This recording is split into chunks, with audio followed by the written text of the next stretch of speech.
ठिकाणी वाघोलीच्या परिसराला आणि आंबेवाडी असेल या ठिकाणी चालना देण्याचं काम या मंडळींनी युती सरकारच्या माध्यमातून या ठिकाणी केलेलं आहे।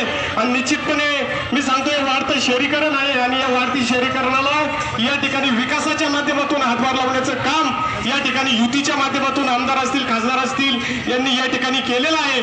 आणि आता जो दादा या ठिकाणी आपल्या देशावरती पुलवामाचा जो या ठिकाणी आमचे 40 जवान शहीद झाले तर त्या ठिकाणी 13 व्हायच्या अगोदर नरेंद्र मोदी साहेबांनी त्या ठिकाणी पाकिस्तानमध्ये जाऊन 300 अतिरेकी त्या ठिकाणी ठार मारलेले आहे। हे फक्त नरेंद्र मोदीच करू शकतात एवढं मी या ठिकाणी आज सांगू शकतो। आणि आज जर पाहिलं तर संपूर्ण देशाचा मूड या ठिकाणी भक्कम सरकार म्हणून या ठिकाणी मोदी सरकारकडे त्या ठिकाणी पाहत आहे। दादांचा असलेला या ठिकाणी दांडगा संपर्क 800-900 गावं दादा आपल्या मतदारसंघात येतात। 2022 वाड्या वस्त्या आहेत, परंतु आपण प्रत्येक भागासाठी प्रत्येक गावासाठी त्या ठिकाणी काही ना काही देण्याचा प्रयत्न केलेला आहे। आमदारांच्या माध्यमातून असेल, जिल्हा परिषदच्या माध्यमातून असेल किंवा ग्रामपंचायतच्या माध्यमातून असेल त्या ठिकाणी विकास करण्याचं काम आपण या ठिकाणी युतीच्या माध्यमातून केलेलं आहे। दादा आपण निश्चित राहा, मागच्या वेळेला जे काही 2 पंचवार्षिक आपल्याला लीड होतं त्या लीड मध्ये यावेळेस निश्चितपणे भर पडून आपण हवेली तालुक्यातून जास्तीत जास्त मतदार या ठिकाणी आम्ही मिळवून देऊ एवढंच या कुत्रसभेच्या निमित्तानं सांगतोय। आणि फार उशीर झालेला आहे त्यामुळे इथंच मी आवडतं घेतो। धन्यवाद। जय भवानी, हिंदुत्व सम्राट शिवसेना प्रमुख बाळासाहेब ठाकरे यांना वंदन करून आज आपल्या या छोट्याशा कोपरा सभेच्या निमित्तानं शिरूर हवेली लोकसभा मतदारसंघाचे आपल्या सगळ्यांचे लाडके खासदार शिवाजीदादा आढळराव पाटील, त्याचप्रमाणे शिरूर हवेलीचे विद्यमान आमदार बाबूरावजी पाचरणे, जिल्हा परिषद सदस्य माऊलीआबा कटके, माजी जिल्हा परिषद सदस्य रामभाऊ दाभाडे, रोहिदास शेठ उंदरे, दौलतराव पायगुडे आणि सगळे मान्यवर शिवसैनिक माता पिता आणि बंधू भगिनींनो, बराच वेळ झालेला आहे। आपण जवळजवळ 5:30-6 वाजल्यापासून सगळे माता भगिनी शिवाजी पुतळ्यापासून आपण सर्वजण जमलेलो होतो। थोडासा वेळ झाला त्याबद्दल माऊलीआबांनी दिलगिरी व्यक्त केलेली आहे। आम्ही या सगळेजण या ठिकाणी दिलगिरी व्यक्त करतो। या ठिकाणी थोडंसं सांगायचं फक्त खासदारकीच्या बाबतीमध्ये मागच्या 10 वर्षामध्ये किंवा पाठीमागे ज्या वेळेला शंकरराव बाजीराव पाटील खासदार होऊन गेले, रामकृष्ण मोरे, शरदचंद्र पवार आणि सगळी मंडळी ज्या वेळेला खासदार होऊन गेली, परंतु खासदार फंड हा काय प्रकार असतो तो कधीही आपल्याला लक्षात आलेला नाही। खासदार फंड काय असतो हे गोरगरीब जनतेला फक्त शिवाजीदादा आढळराव पाटील यांच्यामुळेच फक्त लक्षात आला। आणि गोरगरीब जनतेची विकासाची जी भूमिका आहे, विकासाच्या बाबतीमध्ये जी गरज पडत आहे ती गरज फक्त शिवाजीदादा आढळराव पाटील यांच्या रूपानंच आणि खासदारकीच्या फंडामधून आढळराव दादा यांनी अत्यंत चांगल्या प्रकारचं काम आपल्या 10 वर्षामध्ये या ठिकाणी आपल्या मतदारसंघामध्ये केलेलं आहे। दादा मला तुम्हाला एवढी एकच विनंती आहे, पीएमआरडीच्या बाबतीमध्ये आपण आम्हाला 25 कोटी रुपयाची पाण्याच्या स्कीमसाठी गटर लाईनची जी आमची ड्रेनेजची मुळा मोठा नदीला जाणारी स्कीम आहे त्यासाठी आपण भरपूर असा निधी आणि आपलं भरपूर असं सहकार्य आपल्या फक्त कार्यामुळेच आम्हाला हे सगळं घडवता आलेलं आहे। आम्ही सगळेच ग्रामपंचायत सदस्य आणि सगळी मंडळी अत्यंत तत्परतेने या विषयामध्ये प्राधान्यक्रम देऊन हे विषय सोडवण्याचा प्रयत्न करतच आहोत आणि ते मार्गी लागतच आहेत। माझी विनंती आपल्याला फक्त या ठिकाणी एकच आहे की या निवडणुकीच्या नंतर आम्हाला ज्याप्रमाणे वागेश्वर नगर, सुहागनगर, बुरुंजाळी आणि गाडीतळ या 4 ठिकाणच्या आम्ही ज्या वेळेला शासन दरबारी निर्णय झाला 2011च्या झोपडपट्ट्यांची ज्या वेळेला नोंदणी करून त्यावेळेला घर नावावर करण्याची ज्या वेळेला प्रक्रिया शासनाने युती शासनाने ज्या वेळेला केली त्यावेळेला खासदार दादा आणि बाबूराव पाचरणे यांनी आम्हाला मार्गदर्शन केलं आणि त्याप्रमाणे ग्रामपंचायतीमध्ये आम्ही तसे ठराव करून घेतले आणि ते ठराव आता शासन दरबारी आपण या ठिकाणी पुढे प्रयत्न करतच आहोत। या प्रथमतः आम्ही सगळेच जण या आमच्या गोरगरीब जनतेच्या घरांच्या बांधकामाच्या पायामध्ये दगड झालेलो आहोत। आता फक्त आपण यावरती कळत चढवायचा आहे आणि आमची 1-1 गुंठ्याची जी मागणी आहे ती पूर्ण करून द्यायची एवढीच दादा मी आपल्याला या ठिकाणी विनंती करत आहे। आपण या ठिकाणी कसल्याही परिस्थितीमध्ये निवडणुकीच्या नंतर हा प्रश्न मार्गी लावताल त्याबद्दल आमच्या मनामध्ये कुठल्याही प्रकारची शंका नाही।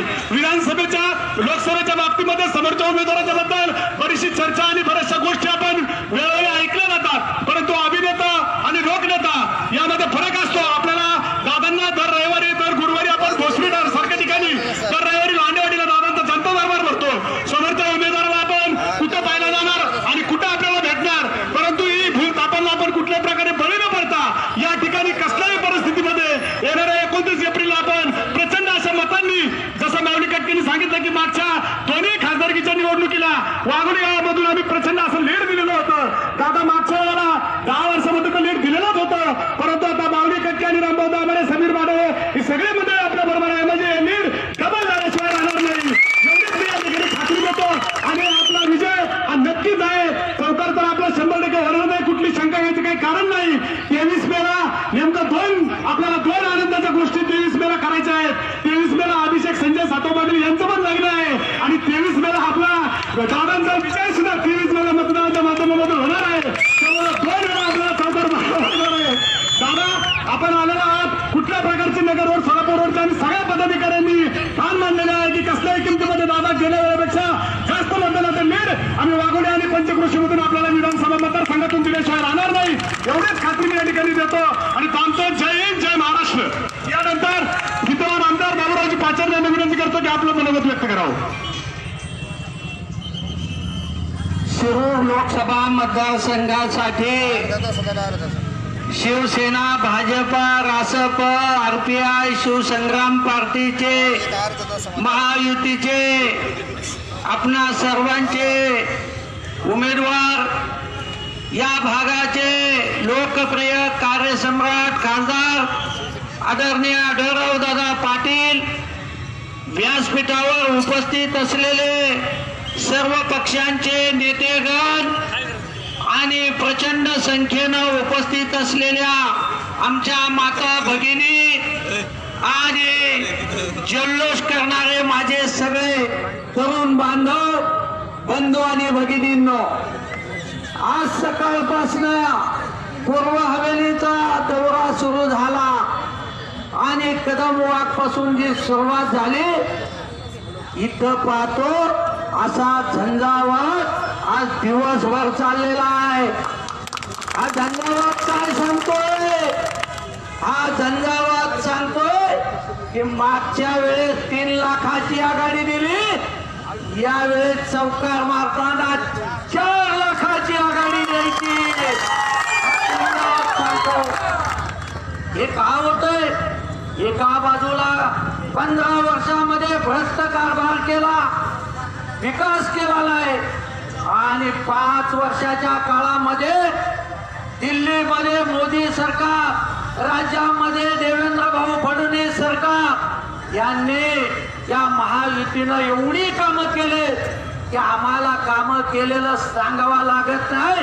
प्रत्येक गावात गेल्याच्या नंतर ते गावकरी म्हणतात स्वातंत्र्यानंतर एवढा निधी आम्हाला मिळाला नाही, एवढा निधी ह्या युती सरकारनं दिला. अनेक विकासाची कामं आहेत, अनेक योजना आहेत. समोरचे म्हणतात दादांनी काय केलं? अरे 10 वर्षापूर्वी तुमचा खासदार होता, त्याने लाल दमडा या मतदारसंघात दिला नाही, त्याचा हिशोब द्या. या ठिकाणी एवढंच सांगतो की ही निवडणूक देश पातळीची आहे. मी कुठल्याही व्यक्तिगत स्वरूपामध्ये टीका करणार नाही, परंतु आज या देशाला जर आपण 2014ची निवडणूक पाहिली, त्याच्या आधी आपल्या देशाची काय अवस्था होती? आपल्या देशावर टीका करताना अमेरिका सारखी महासत्ता असलेलं राष्ट्र म्हणायचं, भारत पाकिस्तान हे 2 भिकारी देश भांडतात एकमेकांसमोर. आणि 2014ची निवडणूक झाली, तुम्ही सगळ्यांनी मोदी सरकार आणलं आणि त्याच मोदीला पायघड्या घालून महासत्ता असलेल्या अमेरिकेनं आपल्या मायदेशात बोलवलं. 2 वेळा पार्लमेंट अमेरिकेच्या त्यामध्ये भाषणं झाली, तुम्ही सगळ्यांनी पाहिले. मोदीजींच्या भाषणाला 9 वेळा चेअर केलेलं आपण पाहिलं. जगामध्ये आपल्या देशाची पत आणि प्रतिष्ठा कोणी वाढवली असेल तर ती नरेंद्रभाई मोदींनी वाढवली.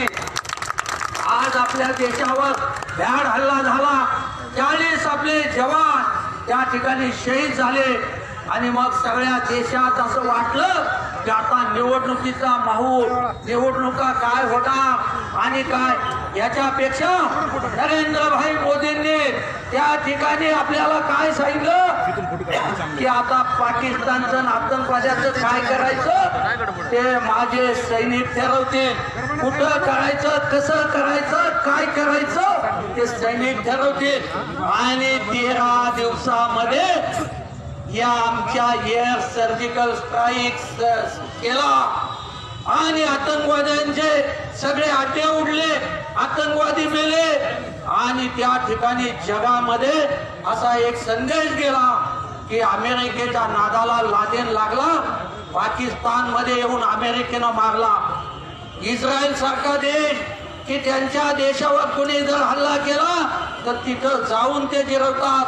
आज जगामध्ये तिसऱ्या देशाची नोंद झाली की भारत देशाची, की आम्ही सुद्धा पाकिस्तान मध्ये जाऊन त्या ठिकाणी हे करतो. आणि म्हणून आज विकासाची गंगा एक बाजूला आहे, दुसऱ्या बाजूला या देशाची सुरक्षा भक्कमपणानं त्या ठिकाणी झालेली आहे. आणि असं असताना आज हे समोरचे लोक हे 56 पक्ष एकत्र येऊन यांची कसली आघाडी, एकमेकावर टीका करतात. आणि दुसऱ्या बाजूला आज महायुती झाली, महाराष्ट्रामध्ये युती झाली. आज आपल्याकडे हे चित्र काय दिसतंय? वाघोलीने तुम्हाला आज सांगतो की या तालुक्यामध्ये सर्वाधिक मतदान जर कोण देईल तर वाघोली देईल, आवाळवाडी देईल, बावडी देईल, केसनन देईल, उरुळी कांचन देईल, लोणीकाळ भोर देईल. त्या ठिकाणी कदम वाघ असे मी आज सगळीकडे फिरलो आणि सगळीकडे असाच माऊल आहे. आणि म्हणून मी एक आपल्याला सांगतो, आधी बोलणार नाही, दादांना बोलायला वेळ ठेवतो, की आपल्याला लोकनेता पाहिजे का अभिनेता? लोकनेता पाहिजे. आपल्याला खऱ्या अर्थानं या देशाची सुरक्षा पाहिजे, या देशाचा विकास पाहिजे. आणि म्हणून एवढंच सांगतो की उद्याच्या 29 तारखेला मतदान आहे. आता यात्रेचा माहोल आहे, आता लग्न पण आहे. अशा परिस्थितीमध्ये आपण सगळ्यांनी मतदान प्रचंड बहुमतानं करा. आणि धनुष्यबाण हे चिन्ह आपलं आहे, त्याच्या समोरचं बटन दाबा आणि दादांना प्रचंड बहुमतानं निवडून द्या. आणि एक शिवसेनेचा शिलेदार पुन्हा एकदा नरेंद्रभाई मोदींना पंतप्रधान करण्यासाठी पाठवा, एवढीच विनंती करून थांबतो. धन्यवाद. जय हिंद, जय महाराष्ट्र. यानंतर आपल्या सगळ्यांचे लाडके खासदार लोकनेते शिवाजीदादा आढळराव पाटील यांना विनंती करतो की आपण या ठिकाणी आपलं मनोगत व्यक्त करायचे.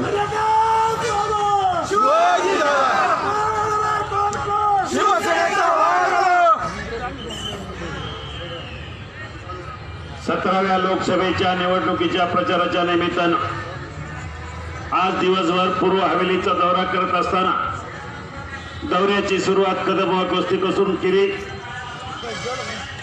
आणि याच्या ज्या प्रचाराची आजच्या दिवसाची सांगता आपल्या या वाघोली गावामध्ये करत असताना मला अतिशय आनंदाने आणि अभिमानानं सांगावंसं वाटतं. समोरच्या पार्टीनं जर कितीही काही चित्र वेगळं उभं केलं असलं तरी या पूर्व हवेलीची परिस्थिती या वेळेला गेल्या वेळेपेक्षाही किमान 25% पेक्षाही जास्त मताधिक्य या परिसरातून आणि विशेष करून वाघोली आणि परिसरातल्या गावातून मिळेल याची मला पूर्ण खात्री आहे. 5:30-6 वाजल्यापासून आपण या ठिकाणी उपस्थित आहात. आपल्या चेहऱ्यावर एक आनंद दिसतोय. मगाशी मी आवाळवाडीला गेलो, केसनला गेलो, असंख्य कार्यकर्ते असंख्य ग्रामस्थ त्या ठिकाणी स्वागताची तयारी करतात.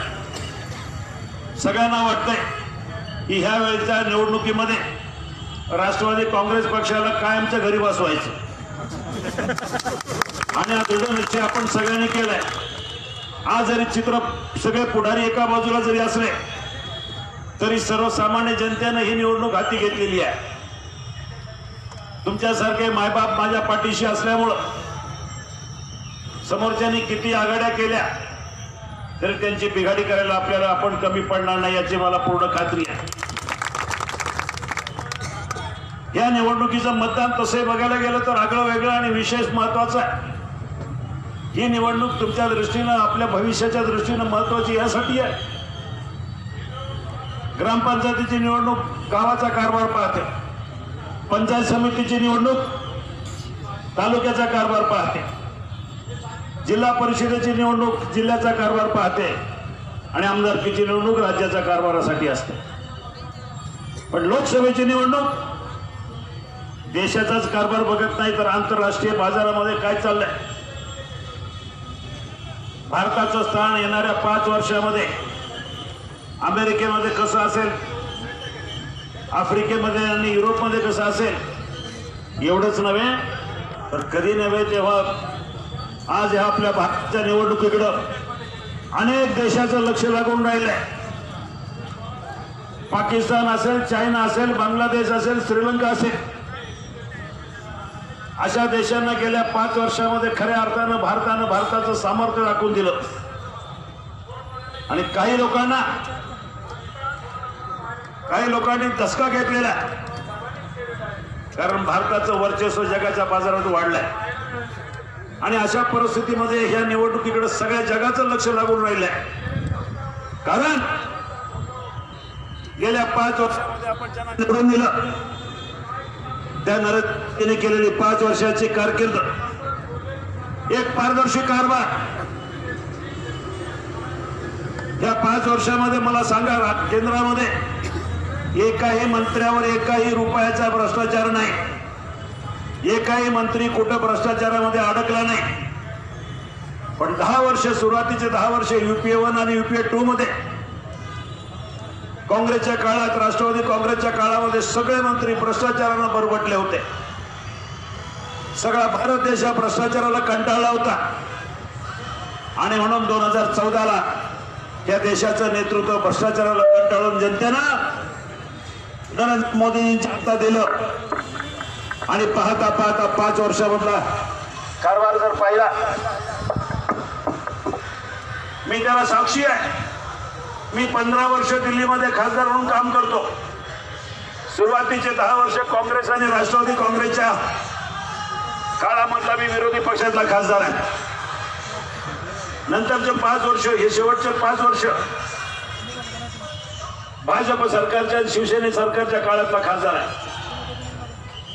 पण पहिल्या 10 वर्षामध्ये झालेली कामं, एकही काम माझ्या महाराष्ट्रासाठी, एकही चांगली योजना माझ्या महाराष्ट्रासाठी, एकही चांगला प्रोजेक्ट माझ्या मतदारसंघासाठी या काँग्रेस सरकारनं दिला नाही.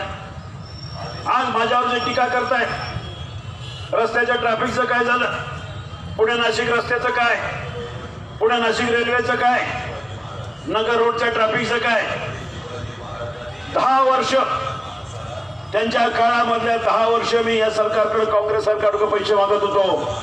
माझ्या मतदारसंघामधल्या या महत्वाच्या प्रकल्पाला पैसे द्या. प्रत्येक वर्षी रेल्वेच्या बजेटमध्ये असेल किंवा आर्थिक बजेटमध्ये माझ्या मतदारसंघासाठी पैसा मागत होतो. पण दुर्दैवानं या दळबद्री काँग्रेसच्या सरकारने एक तंबडा पण दिला नाही.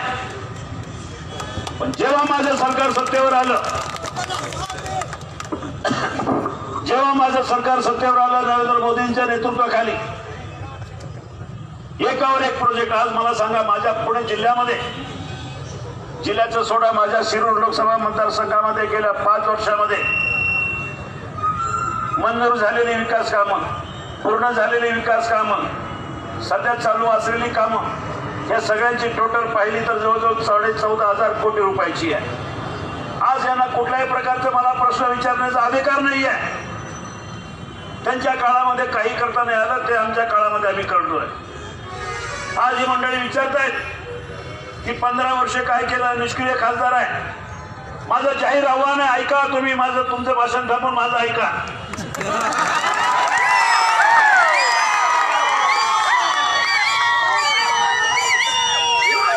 तुमच्या सगळ्या खासदार, राष्ट्रवादीच्या सगळ्या खासदारांपेक्षा माझी 5 वर्षातली कारकीर्द 4ही खासदारांची टोटल कामाची आणि माझी कामाची टोटल माझी जास्त भरेल. ही तुम्हाला जाहीरपणे दाखवेल, एका व्यासपीठावर दाखवेल. अरे विकास कामं कशी करायची हे आमच्याकडे शिका, आमच्या सरकारकडनं शिका. गेल्या 5 वर्षामध्ये भारतामध्ये जवळजवळ 2 लाख किलोमीटरचे रस्ते, नॅशनल हायवेचे रस्ते केले. आपल्या गावापुरतं जर बोलायचं झालं तर माऊलीने मगाशी सांगितलं, आम्ही केलेल्या विकास कामाची टोटल या गावामध्ये महत्वाचे प्रश्न आम्ही सोडवण्यामध्ये यशस्वी झालो. मग PMRDच्या माध्यमातून असेल, डीपीडीसीच्या माध्यमातून असेल, मुख्यमंत्री ग्राम सडक योजना असेल, राज्याचं बजेट असेल, या सगळ्या माध्यमातून आज काहीतरी या गावाला रूप आलेलं आहे. महत्वाचे प्रश्न आहेत. आज आपला रस्ता ट्रॅफिकच्या संदर्भातला रस्ता आहे. या रस्त्याच्या संदर्भामध्ये आपल्याला मी एक परिस्थिती सांगू इच्छितो. केंद्र सरकारनं गेल्या वर्षभरापूर्वी हा रस्ता नॅशनल हायवे म्हणून ताब्यात घेतला. त्याचा डीपीआर बाबूराव मी असेल आम्ही सगळ्यांनी पाठीमागे लागलो आणि त्याचा डीपीआर तयार झालेला आहे. पण डीपीआर तयार व्हायला वेळ लागत असेल म्हणून राज्य सरकारकडनं 220 कोटी रुपये मंजूर करून त्याचं टेंडर घेतलंय. हा रस्ता जवळजवळ 16 ते 20 किलोमीटरचा रस्ता येणाऱ्या आचारसंहिता संपल्यानंतर या रस्त्याचं रुंदीकरणाचं काम पूर्ण होईल. परंतु तेवढं पुरतं थांबून चालणार नाही. या प्रकल्पाची किंमत जवळजवळ 2200 कोटी रुपयाची रक्कम आम्ही केंद्र सरकारनं मंजूर केलेली आहे आणि त्याचं काम येणाऱ्या 6 महिन्यानंतर वर्षभरानंतर चालू होऊन लवकरात लवकर पूर्ण करणं आमचा उद्देश आहे. हे शहर वाढतंय, या शहराच्या समस्या वाढतात. मग पाण्याचा असेल, कचऱ्याचा असेल, हे महत्वाचे प्रश्न सोडवण्यासाठी आमची ग्रामपंचायत सक्षम आहे. मला अभिमानानं सांगावंसं वाटतं त्या ग्रामपंचायतीमध्ये 18 पैकी 14 ग्रामपंचायत सदस्य आमचे आहेत. आता इथं आहे सगळेच सगळे.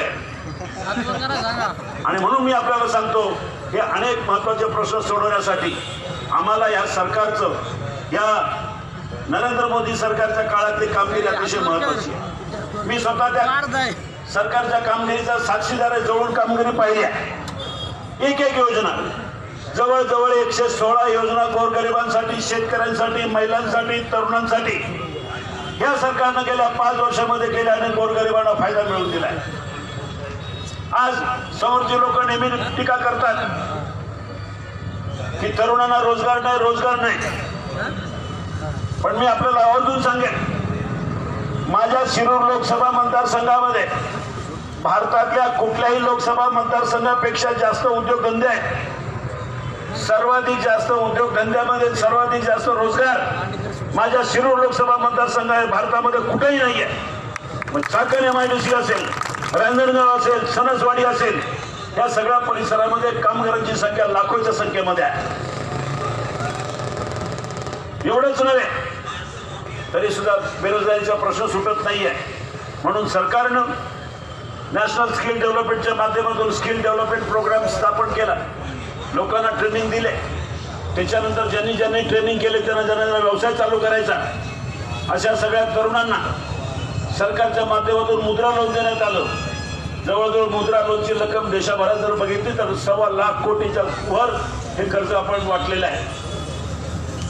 शेतकऱ्यांसाठी अनेक कर्ज महत्वाच्या योजना आपण राबवल्या. शहरी भागातल्या लोकांसाठी सुद्धा मी आपल्याला आवर्जून सांगतो, शहरी भाग असेल, ग्रामीण असेल, सर्व गोरगरिबांसाठी आयुष्यमान भारत ही योजना ही अतिशय महत्वाची आणि क्रांतिकारी योजना सरकारने जाहीर केली गेल्या वर्षी. काय आहे आयुष्यमान भारत योजना? आपल्या कुटुंबामध्ये एखादी प्रिय व्यक्ती आजारी पडली, काही मोठा आजार झाला ना हॉस्पिटलमध्ये ऍडमिट केल्यानंतर 3 दिवस ऍडमिट केलं, 4थ्या दिवशी बिल येतं 3 लाख रुपये, 3.5 लाख रुपये. गोरगरिबांच्या तेवढी ताकद नसते. 2.5 लाख, 3 लाख, 4 लाख रुपये बिल आणायचं कुठं? अचानक हॉस्पिटलचं बिल उभं राहतं. मग सर्वसामान्य माणूस कुठून कर्ज काढायचं, कोणाचं प्रॉपर्टी गहाण ठेवायची आणि मग हॉस्पिटलचं बिल अदा करायचं. आणि ही अडचण ओळखून सन्माननीय पंतप्रधानांनी आयुष्यमान भारत योजना चालू केली. ज्यांच्या घरामध्ये, प्रत्येक घरामध्ये व्यक्तीला, आजारी पडलेल्या माणसासाठी, कुटुंबासाठी 5 लाख रुपयाचं बिल सरकार भरतं. ही भारतामध्येच नाही तर देशामध्ये कुठेही, जगामध्ये कुठेही अशी योजना नाही जी योजना नरेंद्र मोदीजींनी आपल्या या ठिकाणी केलेल्या.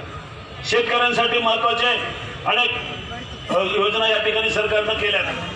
प्रधानमंत्री किसान सन्मान योजना, कृषी सन्मान योजना ही तर खऱ्या अर्थानं शेतकऱ्याच्या जीवनामध्ये काही ना काहीतरी आधार देणारी योजना आहे. आज कांद्याच्या संदर्भामध्ये समोरची लोक टाळू फुटतात की कांद्याला भाव नाही, कांद्याला भाव नाही. मला माहिती आहे, आम्हाला माहिती कांद्याला भाव नाही. ही एक नैसर्गिक आपत्ती आहे. जेव्हा कांद्याचं उत्पादन प्रमाणापेक्षा जास्त होतं त्यावेळेला बाजारामध्ये आवक नाही, बाजारामध्ये ज्यावेळेला डिमांड नसेल त्यावेळेला कांद्याचे भाव कोसळतात. अशा वेळेला ज्या वेळेला महाराष्ट्रातला शेतकरी हवालदिल झाला, मी स्वतः लोकसभेमध्ये उभा राहून प्रश्न उपस्थित केला आणि पंतप्रधानांनी तातडीने त्याच्यावर कारवाई केली आणि राज्य सरकारनं 1 नोव्हेंबर पासून महाराष्ट्रातल्या शेतकऱ्यांना, कांदा उत्पादक शेतकऱ्यांना 200 रुपये क्विंटलचा अनुदान दिलं. हे अनुदानाची रक्कम जर बघितली तर गेल्या 2 महिन्यामध्ये 3 महिन्यामध्ये महाराष्ट्र पुणे जिल्हा फक्त माझ्या पुणे जिल्ह्यामध्ये शेतकऱ्यांना 25 कोटी रुपयाचं कांदा उत्पादकांना अनुदान वाटलं गेलं. या सगळ्या गोष्टी शेतकऱ्यांसाठी काही ना काहीतरी करतोय. उज्ज्वला गॅस योजना ही माझ्या दृष्टीनं महिलांच्या आयुष्यामध्ये एक नवीन चैतन्य निर्माण करणारी योजना आहे. अशा अनेक योजना जर आपण पाहिल्या तर खऱ्या अर्थानं ह्या सरकारनं अनेक चांगली कामं केलेली आहेत. मगाशी बाबूरावजींनी सांगितलं की एअर सर्जिकल स्ट्राईक झाला. पाकिस्तान सारख्या छोट्या देशानं आपल्या भारतावर हल्ला केला आणि भारताचे 40 जवान शहीद झाले आणि अतिशय वाईट परिस्थिती निर्माण झाली. सगळ्या भारतातले नागरिक कुठेतरी हवालदिल झाले की आमच्या देशाचा पाकिस्तान सारखा देश येऊन आमच्यावर हल्ला करतो. संतापाची लाट संपूर्ण देशामध्ये उसळली. अशा वेळेला भारतानं, पंतप्रधानांनी एक खमक्यापणाचा निर्णय घेतला. काही जरी झालं तरी जे माझे 40 जवान मारले त्यांच्या कुटुंबियाला न्याय देण्यासाठी त्यांनी 13व्या दिवशी जवळजवळ त्यांचे 300 लोकांना जाऊन कंठस्नान दिलं. हे अतिशय निर्णय घेण्याची क्षमता. मला आठवते 10 वर्षापूर्वी जेव्हा मुंबईवर हल्ला झाला, 150 लोक मारले CST वर. अजमल कसाबला पकडलं गेलं. आम्हाला वाटलं होतं त्यावेळेला त्या पंतप्रधान असतील, त्या मंत्रिमंडळामध्ये महाराष्ट्राचे जाणते राजे शरद पवार असतील, त्यावेळेला त्यांनी सल्ला द्यायला पाहिजे होता त्या सरकारला किंवा काहीतरी करा. दुर्दैवानं त्या सरकारची ताकद झाली नाही की पाकिस्तानवर हल्ला करायची. आणि ती ताकद, ती धमक ह्या पंतप्रधानांनी दाखवून दिली. असे अनेक निर्णय जर आपण पाहिले तर आपल्याला या मजबूत सरकार जर पाहिजे असेल तर पुन्हा एकदा आपल्याला नरेंद्र मोदीजी शिवाय पर्याय नाही, हे मी आपल्याला या ठिकाणी सांगू इच्छितो. बैलगाड्याच्या संदर्भामध्ये मला माहिती नाही तर किती बैलगाडा मालक आहेत. मी आज 3 गावामध्ये बैलगाडीवरच बसून आलो, वाघोलीला, केसनदला आणि आवळवाडीला. बैलगाड्याच्या संदर्भामध्ये मी अभिमानानं सांगेन, महाराष्ट्रामध्ये बैलगाड्याचा विषय निघाला तर जिल्ह्याच्या कुठल्याही कानाकोपऱ्यामध्ये, मग यवतमाळ असेल, औरंगाबाद असेल, बैलगाड्याच्या संदर्भामध्ये काही अडचणी निर्माण झाल्या तर त्या भागातला शेतकरी बैलगाडा शौकीन पहिला आठवण काढत असतो खासदार शिवाजी आढळरावची. ही माझी कमिटमेंट गेल्या 20 वर्षांपासून आहे. बैलगाडा मालकांच्या पाठीमागे मी खासदार व्हायच्या अगोदरपासून उभा आहे. बैलगाडा शर्यतीच्या दरम्यान बैलाचं कोणाला शिंग जातं किंवा पाय मोडला जातो, अशा वेळेला मी माझ्या खिशातले पैसे खर्च करून ज्या ज्या शेतकऱ्याची नुकसान झाली त्यांना 40,000 50,000 रुपये नुकसान दिलेली आहे. पण जेव्हा या काँग्रेसच्या सरकारनं त्यांच्या काळामध्ये बैलगाडा शर्यतीवर बंदी आली आणि बंदी आली त्यावेळेला 2005ला पहिलं आंदोलन झालं. सुप्रीम कोर्टात गेलो, हायकोर्टात गेलो आणि आंदोलन ज्यावेळेला मंचरला झालं, खूप मोठं आंदोलन झालं. माझ्यावर 307ची केस दाखल झाली की मी पोलिसांचा खून करायचा प्रयत्न केला. मला आपल्याला आवर्जून सांगायचं वाटतं, हे घाणेरडं राजकारण आहे समोरच्या लोकांनी केलं. समोर बसलेले दिवटे येते. मी दंगल शांत करत होतो आणि माझ्यावर आरोप केला की मी दंगल घडवतोय म्हणून आणि 307 गुन्हा दाखल केला. आणि गंमत अशी की गुन्हा दाखल केल्यानंतर आरोपी नंबर 1 म्हणून मला फरार म्हणून दाखवलं आणि 4-5व्या दिवशी माझ्याच हस्ते मुळशी मधल्या पोर्ट पोलीस स्टेशनचं उद्घाटन माझ्याच हस्ते.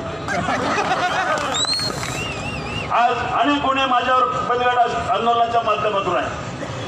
आज बैलगाड्याचा प्रश्न उपस्थित झालाय, पुढं त्याला कारण हे दळबद्री काँग्रेसचं सरकार त्यांच्या काळामध्ये बैलगाडा शर्यती बंद झाल्या. गेल्या 5 वर्षापासून बैलगाडा शर्यतीसाठी आम्ही सुप्रीम कोर्टामध्ये लढतोय.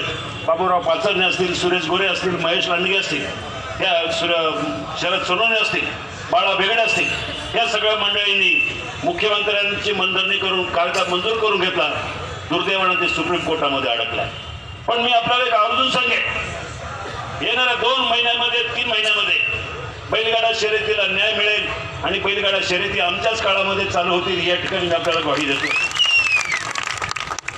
अनेक प्रश्न महत्वाचे आहे. पाण्याचा प्रश्न आहे आपला या वाघोलीचा. मी आपल्याला आवर्जून सांगेल की पाण्याच्या प्रश्नाच्या संदर्भामध्ये एका बाजूला ग्रामपंचायत आहे, एका बाजूला आमदार आहे, एका बाजूला मी आहे.